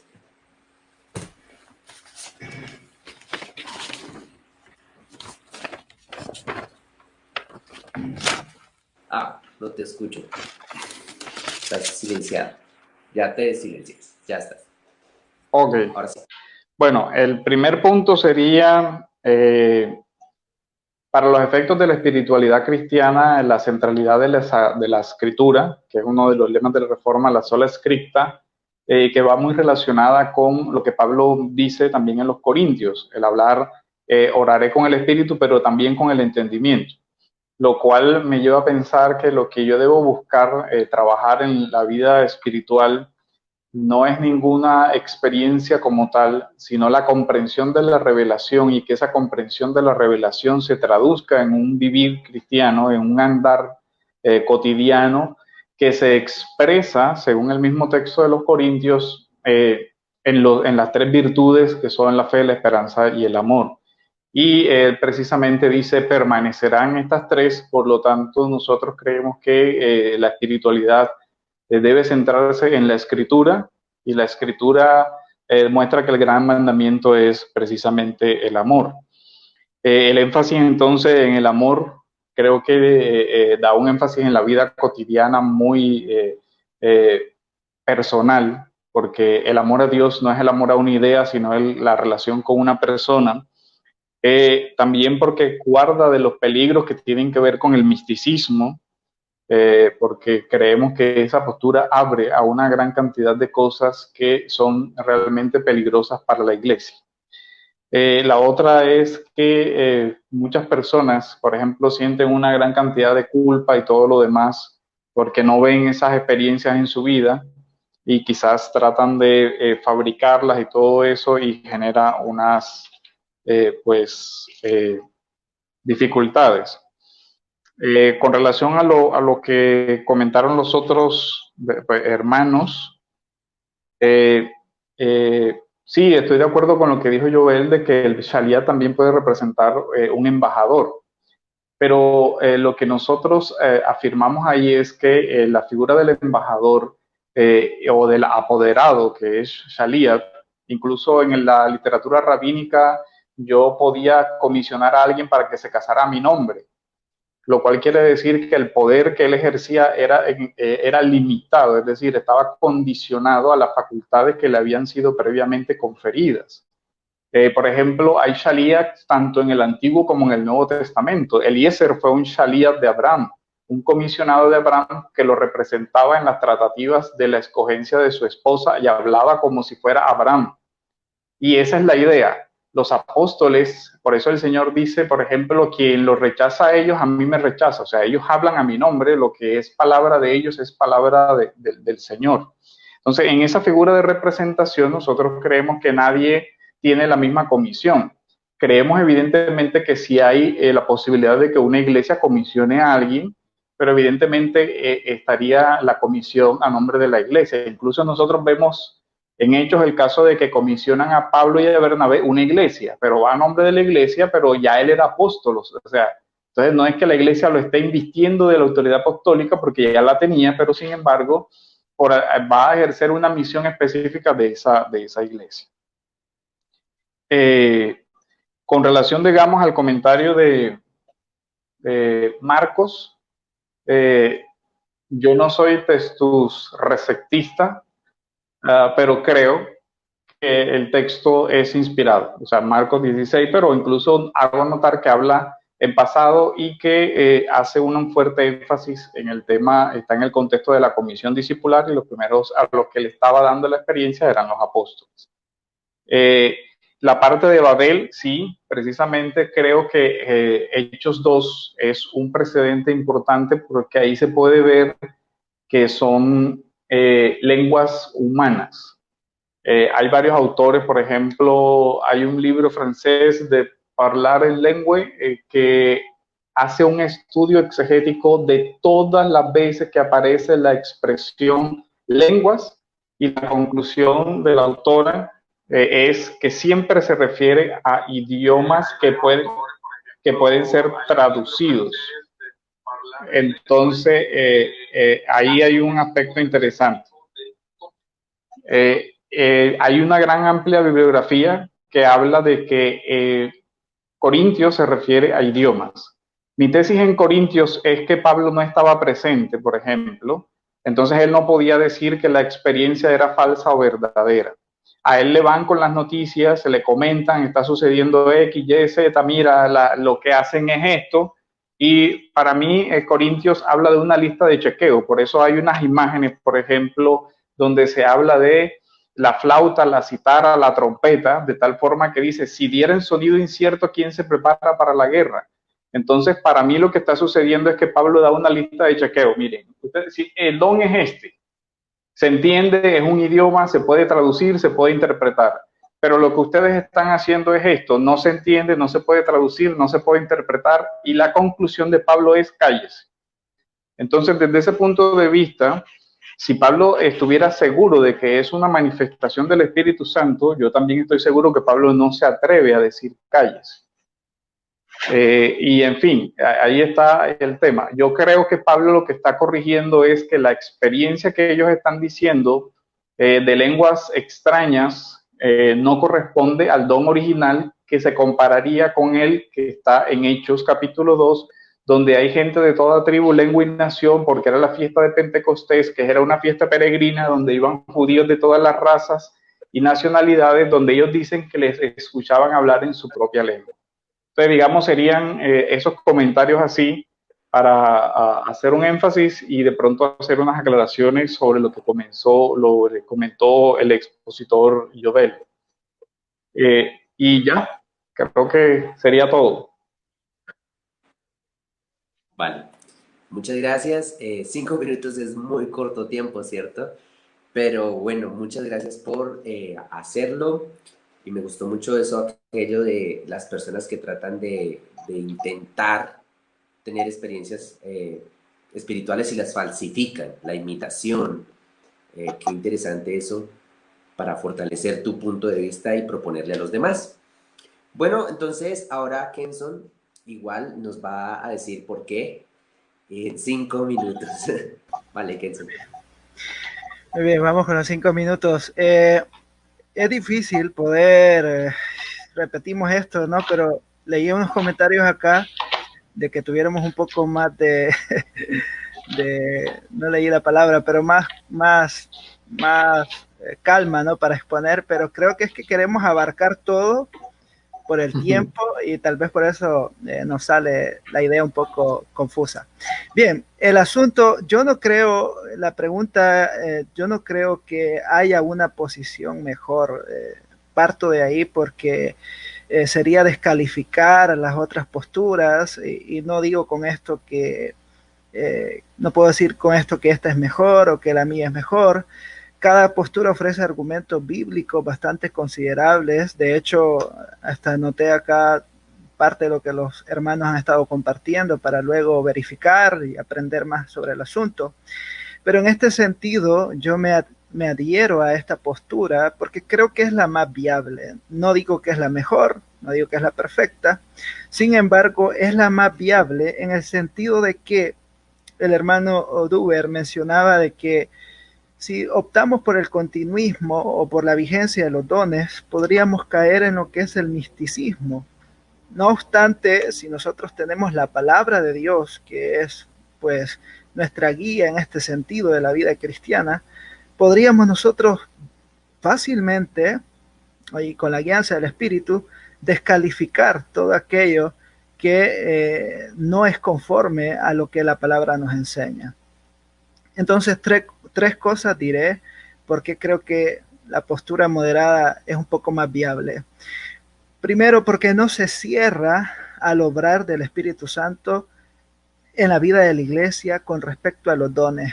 Esta postura permite, o no es que permite, sino que confiesa que Dios puede dar dones dentro de los parámetros bíblicos y dentro de su soberanía.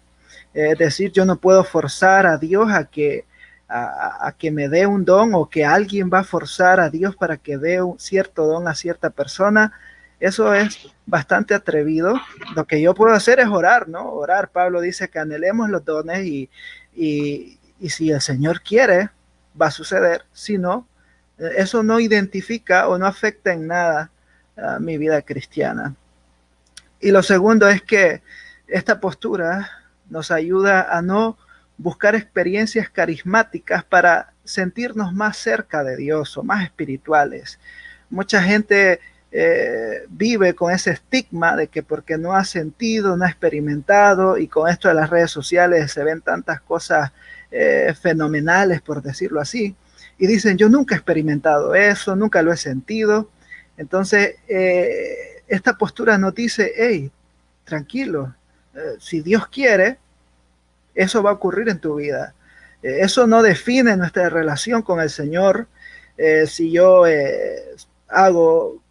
tengo este don, o si yo poseo este don de parte del Señor, no afecta en nada el tenerlo o no tenerlo, sino que mi relación depende únicamente por medio de lo que Cristo ha hecho en la cruz del Calvario, esa obra perfecta que me ha dado pues reconciliación con Dios. Y por último, esta postura busca entonces establecer que la iglesia, el cuerpo de Cristo, sea dirigido por el Espíritu y la palabra de Dios. Y eso es lo que se va buscando, que el Espíritu y la palabra de Dios nos dirijan. Hay un autor llamado Robert Kendall que escribió acerca del último avivamiento. Kendall es continuista, es una fusión extraña entre soteriología reformada y continuismo. Y él propone que el último avivamiento es ese, el avivamiento es palabra y espíritu. Y es bastante interesante la propuesta que él hace en ese sentido. Volviendo a la respuesta, esta postura es viable porque nos permite tener al Espíritu Santo obrando de manera soberana y a la Escritura guiándonos para identificar aquello que no es conforme al carácter y a la voluntad revelada de Dios. Nada más. Vale, Kenson, muchas gracias. Bueno, siempre los del medio tratan de proponer un balance, ¿cierto? Esto es el argumento pues más fuerte que yo noto aquí, y gracias por ello. Entonces vamos con la última participación de la ronda 2, que es Luis, quien también nos va a contestar la misma pregunta en 5 minutos. Ya. Bueno, como con Ken tenemos bastantes en común, así que es casi imposible decirle. Me gustó lo que dijo del adidaje, que la citó, donde dice de cómo tratar a un apóstol en el segundo siglo y cómo tratar a los profetas. Y una cosa que yo también, una vez más, disculpen, en luisjovel.com tengo parte del adidaje donde yo explico de cómo es de que ellos hablaban acerca de esto, que si una persona llegaba y pedía dinero, eso lo descalificaba de ser apóstol. Así que muchos del día de hoy que están pidiendo dinero en la tele, en la radio, donde sea, que se llaman apóstoles, eso lo descalifica totalmente de ese ministerio. Sí, hay casos esporádicos de cómo durante la historia el Dios ha derramado, por decir así, su espíritu una y otra vez, y no es algo consistente, pero como San Agustín dice que es porque la gente no cree y por la carnalidad de la gente, no es por... Y aquí es donde entra la cosa de la soberanía de Dios. Si alguien creía en la soberanía de Dios era San Agustín, hasta se le ha culpado últimamente de maniqueísta por esa posición. Pero él aún toma eso en cuenta de que no porque Dios no tenía poder de hacer esto, sino por la carnalidad y la incredulidad de las personas. O sea que en eso San Agustín quizás es un poco diferente con muchos contemporáneos. Sí, el movimiento continuista enfatiza la experiencia. Ahora, esto es una, ¿cómo se llama? Espada de dos filos. Porque si leemos los salmos, ¿qué es lo que enfatizan más? Enfatizan el éxodo, enfatizan una experiencia. Entonces, ¿qué es lo que enfatiza Pedro cuando le dicen lo que hemos visto? También lo decimos, entonces enfatiza experiencia. Entonces, el secesionismo, como he dicho, tomó fuerza después de la Ilustración, y ahí es donde con David Hume y con ese pensamiento de que las experiencias son muy subjetivas, por lo tanto no tienen que tomarse en cuenta, de ahí es donde viene ese rechazo de la experiencia dentro del secesionismo. que yo creo que es una buena respuesta. Yo creo que quiso traer, bueno, Hume y todos los de la Ilustración quisieron destruir en sí el pensamiento de fe, de la resurrección de Cristo, etcétera, etcétera. Todos esos eventos milagrosos, porque la Ilustración no solamente dice que no hay milagros ahora la Ilustración dice que nunca hubieron milagros. Entonces se fueron al otro extremo. Pero sí, yo creo que la experiencia, aún Pablo dice que el Espíritu le dice a nuestro espíritu que somos hijos de Dios. Entonces, si vamos a irnos, y Pablo cuando habla acerca de su experiencia en el camino de Damasco, entonces no sigamos a Hume tanto, sino que sigamos más bien lo cauteloso o lo cauteloso que tenemos que apelar a nuestras experiencias. Y claro, no se puede replicar hechos. Y con esto, regreso a lo de Oduber. Entonces, que en Génesis él ve eso del orden. Es bien interesante. Yo lo he oído antes, eso, pero yo prefiero pensar de que es parte del argumento de Pablo, porque en el mismo capítulo, en el versículo 33, 1 Corintios 14, 33 habla del orden, en el 40 lo repite de nuevo, y toda la epístola está hablando del orden. Las lenguas del capítulo 2 y la explicación que Pablo da es diferente a la explicación que da Pedro, y ahí es donde está, ahí es donde se hacen los comentarios prácticamente, y en las revistas teológicas de eso se habla. Son dos cosas muy diferentes acerca de las lenguas que se entienden. Bueno, está la palabra glosa, está la palabra dialecto y está la palabra la leín, que en capítulo 14 de 1 Corintios se ocupan esas tres palabras, y no hay tiempo para hacer exégesis de eso, pero por eso es que podemos, las lenguas angelicales no se entienden como lo dicen en los libros apócrifos y en los libros pseudopigráficos del Antiguo Testamento. Así que había un entendimiento que no se entendían. Entonces eso no hay problema con Pablo. Una vez más, el problema es con nosotros, que queremos, así como Bart Ehrman quiere saber la historia exactamente, nosotros después de la Ilustración también queremos saber que tiene que ser una lengua, y yo también tengo estudios, mejor dicho, documentos donde sí hay lenguas, como por ejemplo en los oráculos de Delphi, que no se entienden las lenguas, ahí no se entiende. Así que no en toda la literatura antigua se tiene que entender una lengua necesariamente. Señalas apostólicas, bueno, ya me terminó el tiempo. Bueno, lo único que puedo decir es que teleios, con esto para terminar, teleios no es escatológico, no necesariamente quiere decir que se cerró el canon, porque cuando se cerró el canon, el Nuevo Testamento, tenemos que tomar en cuenta que el Nuevo Testamento, aún Lutero quería reeditar el canon del Nuevo Testamento, así que para él, por lo visto, no estaba terminado, no estaba cerrado el canon. Y termino, me pasé. Vale, Luis, muchas gracias. Ya ahorita hicimos la invitación pues a compartir esta publicación, este live, y ahora la invitación es a seguir a nuestros invitados. Kenson, Luis, Oduber, cada uno de ellos tiene una página de Facebook, un blog y un lugar donde comparte su material. Ellos no solamente hablan de este tema, nos podremos dar cuenta que ellos tienen muchos temas que realmente abordan temas desde su perspectiva, y lo pueden seguir y ser edificados. Ser edificados, de verdad, es una bendición, y ellos están aquí muy generosamente, quisieron aportar, quieren aprender de algo bueno que es el diálogo, pues aquí está, en esta página.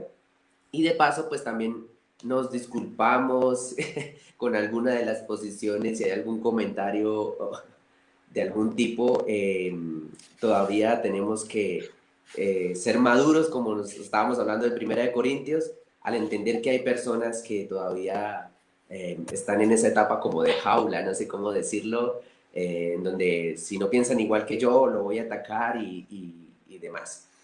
Bueno, ahora vamos a entrar a nuestra ronda número 3, casi última, casi última. Y en esta ronda vamos a concluir, pero vamos a cambiar el orden. Vamos a empezar con Luis, Kenson y Oduber. Y así vamos a finalizar esta ronda. Y Kenson, pues sí ves, los del medio nunca cambian. Quedan ahí. Y vamos pues a finalizar la ronda con Luis, por favor, 5 minutos tu conclusión con esto, capturas todo y finalizas. Ya no hay más para la discusión, aunque podríamos seguir. Y ya es más como para finiquitar el tema, como se hace, ¿no? Con arte. Uh-huh.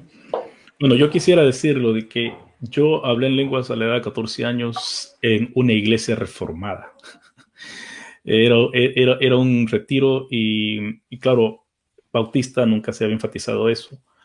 Había visitado de niño iglesias pentecostales, pero nunca imaginé que iba a pasar eso. Así que, hablando de experiencia, yo tengo esa experiencia, yo lo hago en lo personal. Ahora, en mi iglesia, somos bautistas.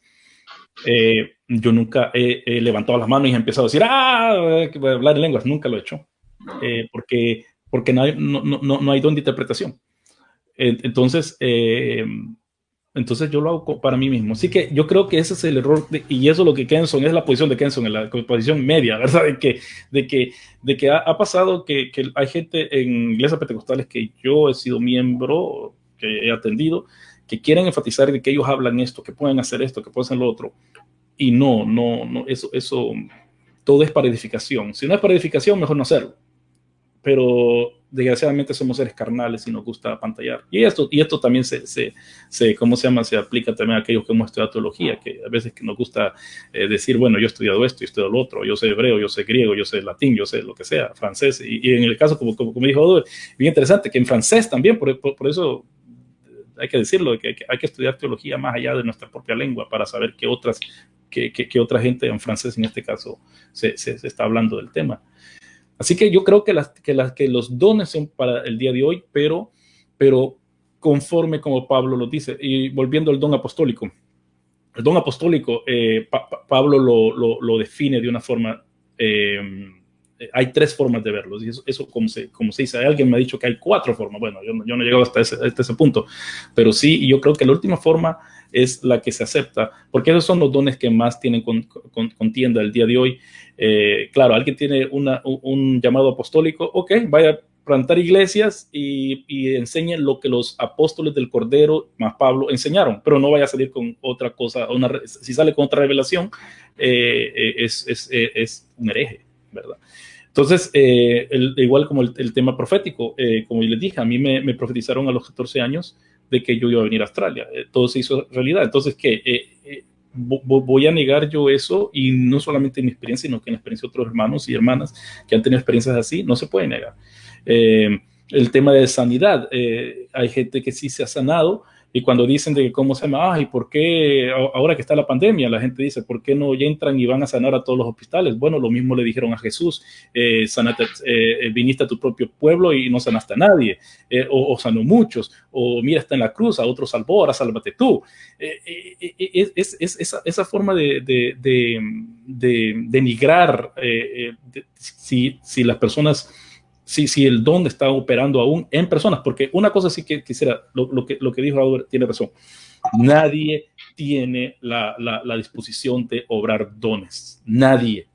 Todo se hace en el nombre de Jesús. En el nombre de Jesús se hace. No es que diga, yo tengo este don y te voy a sanar. No, momento. En el nombre de Jesús. O sea que el loco que dice, yo te voy a sanar porque tengo este don, eso no ha entendido el evangelio, eso no ha entendido el mensaje. Por lo tanto, es en el nombre de Jesús que se sana la gente, en el nombre de Jesús que se ora por la gente. Nadie en la historia de la iglesia, ni en la palabra, nadie que sabe la palabra, mejor dicho, va a decir que yo tengo el don y por lo tanto yo te voy a sanar. No. Si alguien me dice eso a mí, le digo, no, entonces no eres por mí, porque vos lo vas a hacer, le estás orando de tu carne, y no, tenés que hacerlo en el nombre de Jesús. Nadie tiene eso, y eso es la soberanía de Dios es tal de que Él ha querido obrar sus sanidades a través de personas. También a través de la oración. Y la oración, ¿quién la hace? No la está haciendo al aire. La oración la está haciendo un ser humano. La oración del justo trae restauración. Si alguien me puede decir el texto, la oración del justo cubre multitud. Puede mucho. Sí, puede mucho. Entonces, exacto. Entonces siempre Dios va a hacer algo, pero es la oración en el nombre de Jesús. Y eso es lo que dijiste, Adler, lo que dijiste no es una autoridad de la persona en sí autóctona, no, una autoridad delegada. Y yo creo que eso es lo que tenemos que hacer. Eso es lo que tenemos que enfatizar aquellos que creemos que los dones aún están operativos el día de hoy. No es mí, sino Cristo en mí. Así que eso es lo que quería decir.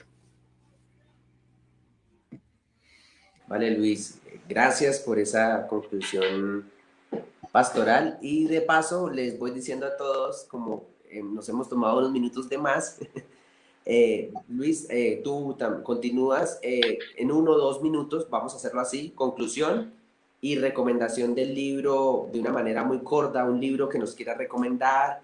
Resulta que, no sé, vi este live en Facebook y me llamó la atención el continuismo, quiero saber de eso, aparte de mi Biblia, porque quizás alguien me responda así, aparte de mi Biblia, quiero un libro que me ayude a conocer su posición en 1 o 2 minutos para concluir.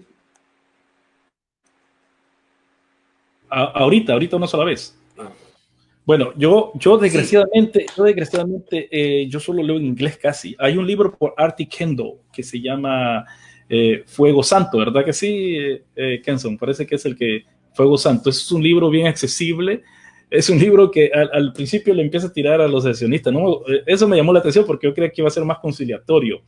El que dice, él cuenta de que tú crees en la Biblia, sí, pero no crees que 1 Corintios 12, 14 aún está vigente. No, entonces no crees, no eres solo escritura. Así como lo que dijo Oder es bien interesante porque sí, se cae en el caso de la sola escritura, que si creemos en una profecía que nos da, y ese dicho, como dicen los memes, si la profecía va conforme a la Biblia, entonces ¿para qué la vamos a oír? ¿Verdad? Sí, pero la Biblia nos dice que nos santifiquemos, pero si la profecía dice, yo veo que estás caminando mal y que tenés esto, y lo dice más específicamente, yo creo que se tiene que tomar en cuenta. Pero un libro que yo, desgraciadamente no existe, y ha sido la respuesta a Warfield, es sobre la cesación de la carismata. Este libro es por John Ruthven. Este libro es la respuesta definitiva para mí del ¿cómo se llama? De Warfield. Y es más grueso que el de Warfield. Y el propio Ruthven y otros dicen de que por qué no lo citan, porque este libro de plano demuela Warfield. Ese es otros libros. Yo tengo toda una sección de este tema, así quizás de ancho en mi biblioteca, pero está ahí en el garage. Pero también hay un libro de, ¿cómo se llama? De Gary Shogren, que él aporta, pero es en inglés una vez más, pero Gary Shogren ha traducido el artículo que él escribió acerca de que cómo los dones llegaron hasta el 3er siglo, que estaban operativos hasta el 3er siglo. Y si usted, una vez más, disculpa Manuel que lo diga, pero una vez más eso está en luisjovel.com. Si usted pone Gary Shogren, dones espirituales, le va a salir. Es un PDF que Gary Shogren lo hizo disponible. Ese libro es gruesísimo, donde le responden a que se llama no estamos, es la respuesta a John MacArthur, Fuego Extraño, no tenemos miedo al fuego, se llama el libro en la traducción, We're not afraid of the fire, we're not afraid of fire. Entonces, si ustedes van a eso, esos serían 2 puntos, pero este libro sería, y hay un libro en español, si no me recuerdo, los libros, son los dones el día de hoy, 4 puntos de vista. Yo creo que esto está en español también, así que está editado por Stanley Gundry y Wayne Grudem.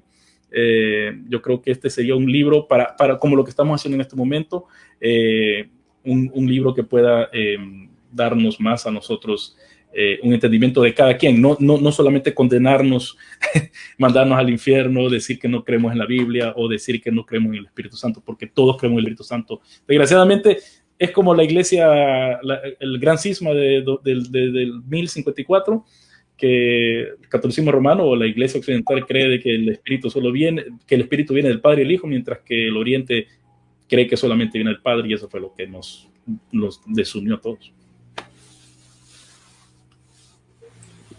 Vale, Luis, muchas gracias. Bueno, Kenson, concluyes y por favor inmediatamente también nos recomiendas un libro que pueda hablar un poco acerca de esta posición moderada, y tienes 7 minutos para todo eso. Muy bien. Bueno, ¿cómo concluir? Creo que concluiría con unas palabras de Galileo Galilei, aunque no tiene nada que ver. Pero Galileo Galilei dijo, sin embargo, se mueve. Es por si move. Es decir, la realidad espiritual pareciera que la alcanzamos, pero a la vez no. Sin embargo, está ahí. Es algo latente en los evangelios, en las escrituras de Pablo y toda la escritura. De modo que a todos los hermanos que nos están viendo, creemos en el Espíritu Santo, creemos en el obrar divino de Dios en la vida del creyente, en la vida del inconverso, en la iglesia y aún en la época que vendrá. Creo que estos temas son muy saludables para el bienestar de la iglesia, particularmente aquí en las redes sociales, donde necesitamos que hayan voces no solo de condenación, de memes, de burlas, de señalamientos injustos, sino también voces que digan, la Biblia dice, la Escritura nos enseña, y que podamos juntos, como pueblo de Dios, adentrarnos en las verdades que nos ha revelado el Señor. Entonces, concluyo así. El Espíritu Santo está en nosotros, con nosotros y sobre nosotros. Y la palabra de Dios nos dirige cada día por medio del Espíritu. Palabra y Espíritu son cosas que el creyente nunca debe apartar de sí. Bien, esa es mi breve conclusión. Ha sido un tiempo bastante enriquecedor. Y justamente yo también iba a recomendar el libro que el hermano Jovel ha recomendado, el de Wayne Grudem. Es un libro titulado en español ¿Son vigentes los dones milagrosos? Que son 4 perspectivas acerca de lo que es los dones milagrosos. Se parte del cesacionismo, llegando hasta lo que conoceríamos como la tercera ola o el neopentecostalismo, que ahí se habla con mucho más detalle. Y el segundo libro que quisiera dar como referencia es Manifestaciones del Espíritu de Donald Carson. Realmente ahí se hace una exégesis amplia de 1 Corintios 14 y Carson no tiene reparos en hacer pues justicia al texto. Yo creo que es un libro que tanto cesacionistas como continuistas deberían leer de manera muy seria.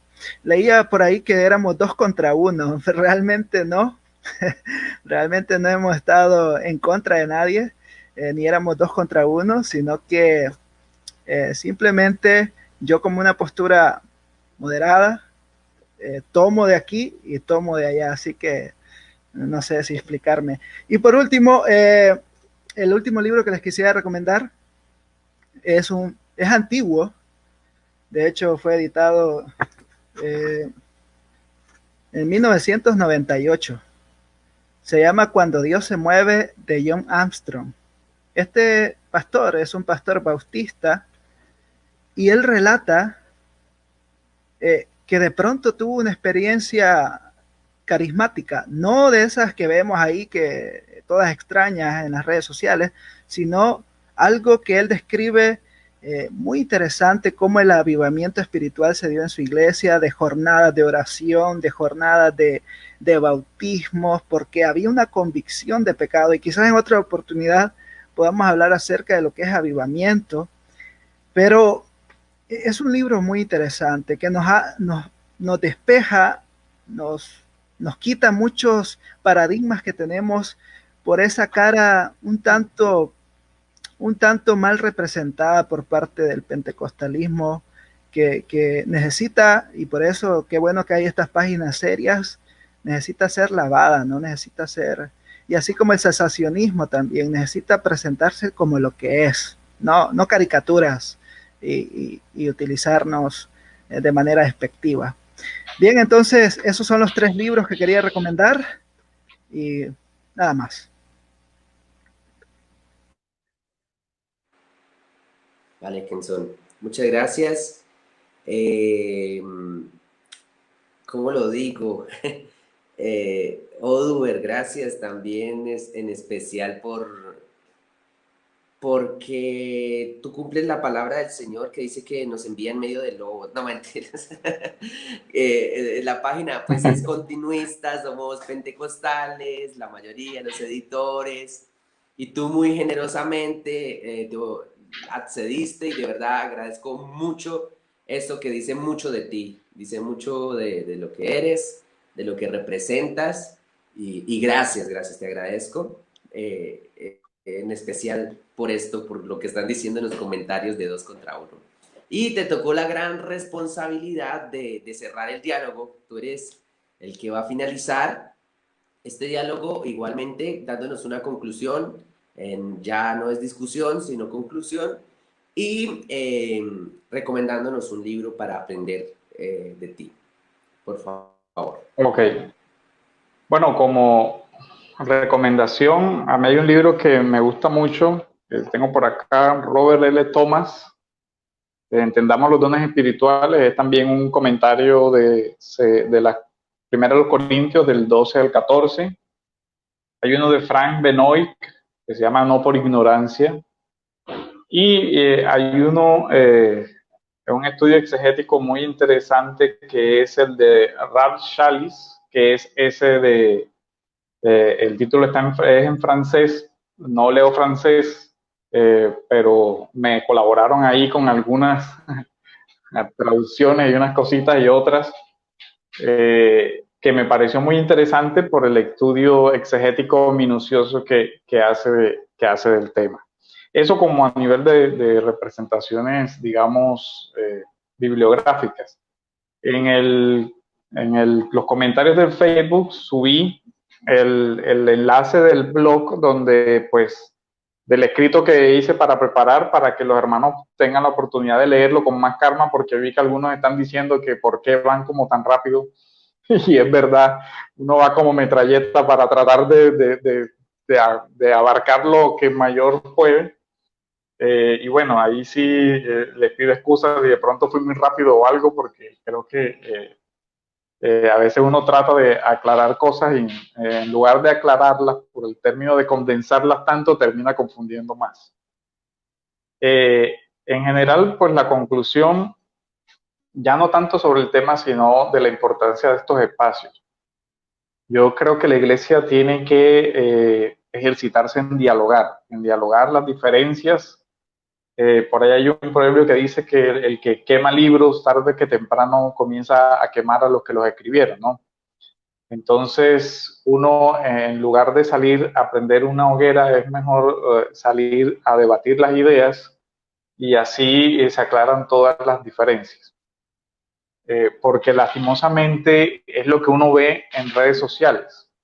Y de hecho, incluso yo duré muchos años que ni siquiera, mi Facebook lo abrí hace como un año, para que más o menos, porque lo que veía por los Facebook de otros no me gustaba nada. O sea, dice, pero no tiene sentido. O sea, es insúltame que yo te insulto y vamos a competir a quién insulta peor.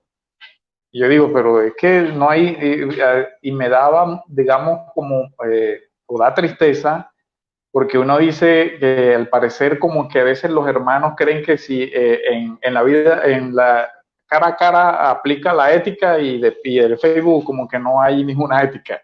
O sea, en el Facebook puedo utilizar el lenguaje que quiera, despotricar del que sea, se hacen afirmaciones generalizadas de personas que uno ni conoce, en fin, ataques a la persona en su vida personal que no tienen nada que ver con un argumento. Entonces yo pienso que tratar de construir estos espacios es muy valioso para la iglesia. ¿Por qué? Porque es muy importante que las personas puedan ver a líderes, a pastores, a teólogos de diferentes inclinaciones, hablar de una forma tranquila, sin entrar al insulto, sin entrar a denigrar al otro, compartir el reparo sobre un argumento sin tener que entrar a decir que el pastor Joel es X, que Luis es no sé qué, sino decir, bueno, esta parte la comparto, esta otra parte no la comparto, tengo un argumento diferente, comprendo de otra manera. Yo pienso que la iglesia tiene que aprender a hacer eso con tranquilidad. O sea, con tranquilidad. Uno siempre, o por lo menos a mí cuando me invitan en estos espacios, uno se preocupa porque uno dice, ya he tenido unas experiencias donde ha sido grito tras grito y uno dice, pero ni siquiera me dejas hablar, o sea, ¿para qué me invitaste si vas a hablar tú? ¿Me entiendes? O sea, replícame, pero déjame por lo menos terminar. Entonces, creo que la dinámica ha sido edificante y de verdad que lo felicito porque eso es importante, que sigan con la dinámica de hacer. Y yo creo que eso va a ayudar a que, digamos, la iglesia pueda sanamente estrechar lazos de fraternidad, porque a veces también vamos con unos prejuicios sobre algunos hermanos que son infundados, por lo que comentaba Luis también. Se construyen muchos hombres de paja y luego termina la persona creyendo que ese hermano es ese hombre de paja, el tipo gruñón, el tipo no sé qué, que no cabe con nadie, que no pelea, que es el antipático y todo lo demás. Y a veces hay ese tipo de personajes, lastimosamente también, que no ayudan digamos, a que la iglesia pueda dialogar los temas, sino que no se valoran esos espacios.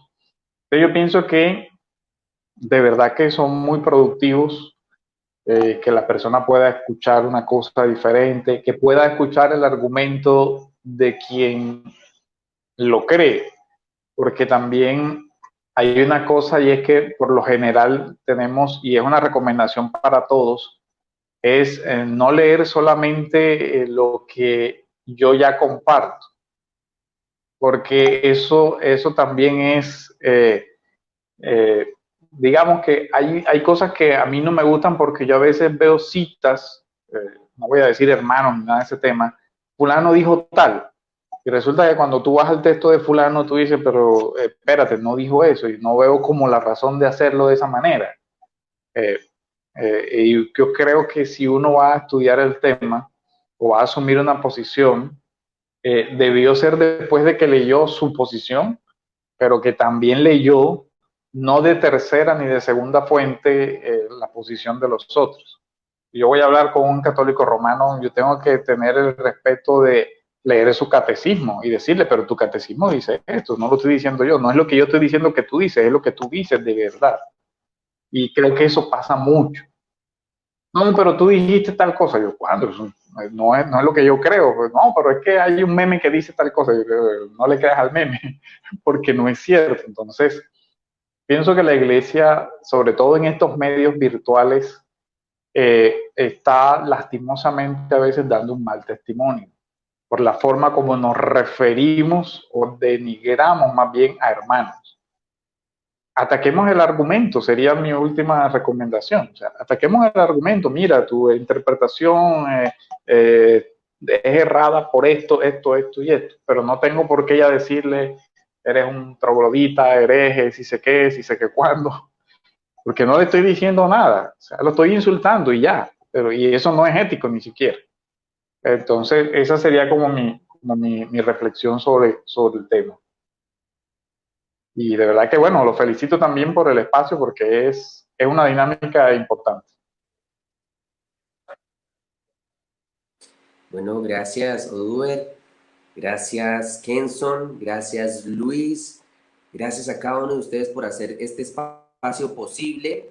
A las personas los invitamos pues a compartir esta publicación pues para que más lo conozcan, a seguir la página de nuestros invitados, a seguir nuestra página y a estar pendientes. El próximo diálogo va a ser sobre la justificación y va a estar muy interesante.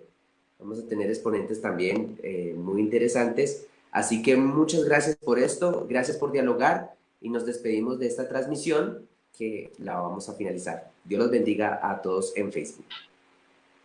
Bueno, mis hermanos, un gusto.